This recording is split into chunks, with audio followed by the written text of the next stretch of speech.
Reason together, thus said the Lord. JPS has suffered losses to the grid out of the recent hurricane. JPS says that it is $350 million worth of loss, right? JPS needs to recover so that Jamaica gets back light. Jamaica's met with JPS and they have decided Jamaica has 20% interest in JPS in terms of whole investment value. So Jamaica would be required to find like possibly about 70 mil of this 350 mil. They have gone even further because of the situation, so they are also lending an additional 70 mil or thereabouts. So overall, we're going to be contributing $150 million to the recovery. Now, the opposition leader, Mark Golding, was asking when JPS are going to put in for them 200 mil. He was asking. Darrell Vaz jump on it, of course, he's the minister, and him say his understanding of what Mark Golding is saying is that Mark Golding would not release his 150 mil before JPS tell you how them come up with for them 200 mil. And him think Mark Golding is wicked and envious of the September 3 results. I don't know if October 28 results from Hurricane Melissa as well. Guys, we cannot play politics with serious situation. You understand? And the people of Jamaica are looking in because reason with me. Mark's question is a very valid question, and not because we're in crisis mode doesn't mean that we're going to be throwing away $70 million here, because the Jamaican them homeless and a lot of them don't have no roof. So when you do figure out the light situation, a lot of them don't have place where we're going to put light and water don't agree. So if we were to say contribute over $70 million and in the meantime take the other $70 million and get a couple man and box up some real concrete houses down at Westmoreland, all of that would have happened before December done. You understand what I'm saying? Because that's $70 million. Outside of that, imagine the possibility. I am interested in the entire process of verification that was undertaken by the government of Jamaica for the $350 million. Because in a real days, let's say JPS did say a 350 and overstated the cost of the value so that Jamaica can put in as much as possible. We need to verify the $350 million claim. We need to also find out when they're going to put in theirs, because guess what? You don't want one situation where we invest. Now we're over-investing 17. So we invest this 150 altogether. JPS put in the 150 and JPS not find for them rest. And then the contract period end. JPS left the country because then contract done, and then we have one heap of people without light, and then we're negotiating with other persons in a still crisis mode where they all get it. So of course we're not gonna have no negotiation leverage. Listen, we cannot play politics. Daryl Voss jump up in the man's face and I tell him how I'm wicked and bad man. No. A reasonable logic and sensible question for somebody who don't even have roof. You understand? That's how me reason it. Because me don't have no roof, me don't have how me go put light neither. But really and truly there are Jamaicans that are out there that are homeless. There are Jamaicans out there now that are hungry.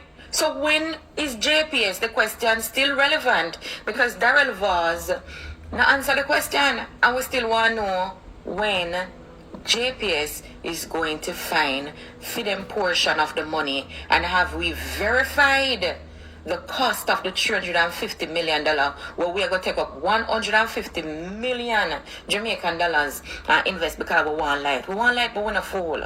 You understand? We want light, but we also want house. You understand? Come on, people. Told Wednesday's special press briefing that $50 million was left in the emergency disaster fund. I made a miscalculation, and overnight I was able to get it corrected. There's an application, Brother Desmond, at the OUR for the last $50 million in the emergency fund. So the figure is no longer 200 million. Overnight, it's $150 million, making it that much easier. So I had a discussion with the OUR this morning. The documentation is in front of them, and based on all that has happened, I don't see how an approval will not be given for the disbursement of that $50 million. Meanwhile, the Member of Parliament for Eastern Westmoreland, Dr. Dayton Campbell, who was speaking at the press conference yesterday, raising serious concerns about what's been happening in that constituency. Dr. Campbell, appreciate you talking to us. Thank you so much. Hi, good evening, and good evening to your listeners. Thanks for having me. All right. Well, let me ask you to follow up then, based on the responses that we're hearing there from at the press conference. First of all, the assistance to Eastern Westmoreland. Well, as you would have said, landfall for a Category 5 hurricane was made in Eastern Westmoreland, in New Hope, which is in the White House area. So, Eastern Westmoreland probably is the only constituency where it went through all 4 divisions in the constituency as a Category 5 hurricane. The level of devastation is unimaginable. And oftentimes when people come, they say the pictures and the videos don't do it justice. Police stations, schools, health centers, at least 5,000 homes are totally destroyed, just the rubble remaining. Several thousand more without roofs. The trees, you couldn't find a tree with a green leaf on it anywhere across the length and breadth of the constituency. It's just total devastation. The roads have been destroyed.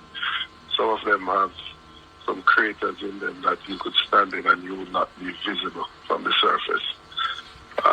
So with that level of devastation, I wanted greater coordination. I wanted outposts there. I wanted to see the JDF come in and commandeer, say, the White House Community Center, and use that as a point that they bring in items to, and coordinate how we get these items to persons.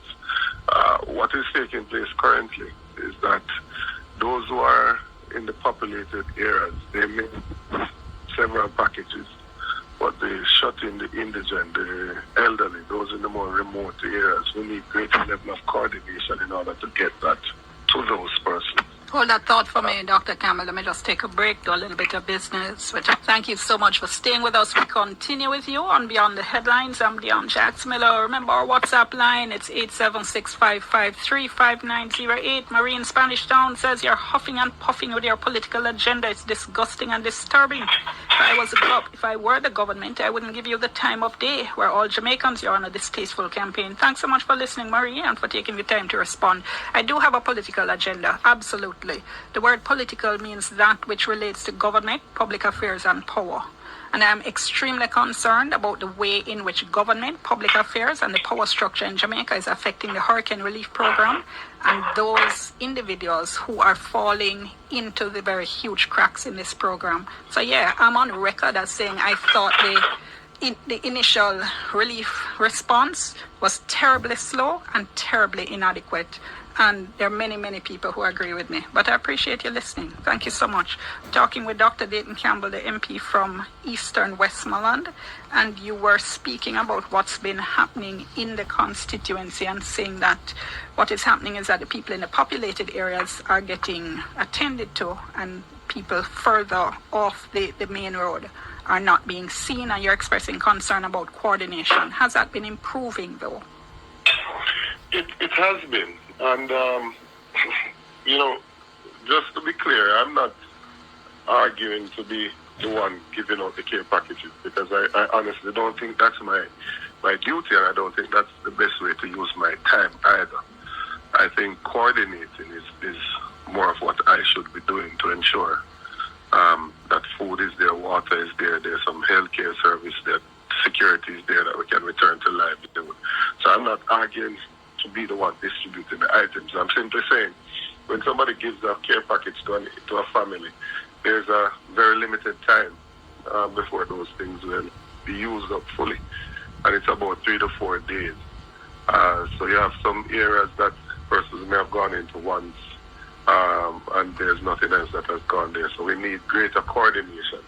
We've been very fortunate to have persons coming in to help us, whether it's private companies, private citizens, NGOs, GEM Foundation, Samaritan's Purse, World Central Kitchen, Mercy Chef. I mean, they've been tremendous in what they have done so far to alleviate the suffering in the constituency. But we just need greater coordination. So even if a private individual is coming in with something, we're not trying to take what they are bringing away from them or to say to them that they can't go to a community. I just think there should be a logging of it. There should be somewhere that they say, all right, I come into White House and I'm going up to Petersville, or I'm going to Foster Grove, or over to Rotown, or God, wherever it is. They should be able to say that, so you know that some assistance went there on this day, so 3-4 days time we need to send something there again. There needs to be that level of coordination. We still have persons who are outside, persons who still don't have even a tarpaulin over their whatever is left of their homes. And so the shelter discussion also needs to be fast-track, accelerated, because of the great level of destruction that has taken place, and some of the areas that are high percentage of board houses, which people would understand wouldn't withstand a Category 5 hurricane. And so we need to move quickly to address some of those issues. There are persons in the shelters who are vulnerable and have nowhere to go, have no relatives to stay with. And with the government moving to reopen school, which I agree with, there's a conversation now to remove some of them from the shelters. And I don't think sufficient plans are in place to house those persons so that the schools, which have been doubling as shelters, can be made available for schools to remain open. All right, I did ask that question at the press conference. I did get an assurance from the minister that people will not be moved out until they do have somewhere safe and secure to go, even given the imperative to reopen schools. I'll play that for listeners a little bit more. Just before I let you... There are other issues concerning that, though, because quite a few of the principals have been reaching out to me. Now, the level of resources that have come the way of the Member of Parliament have been very limited.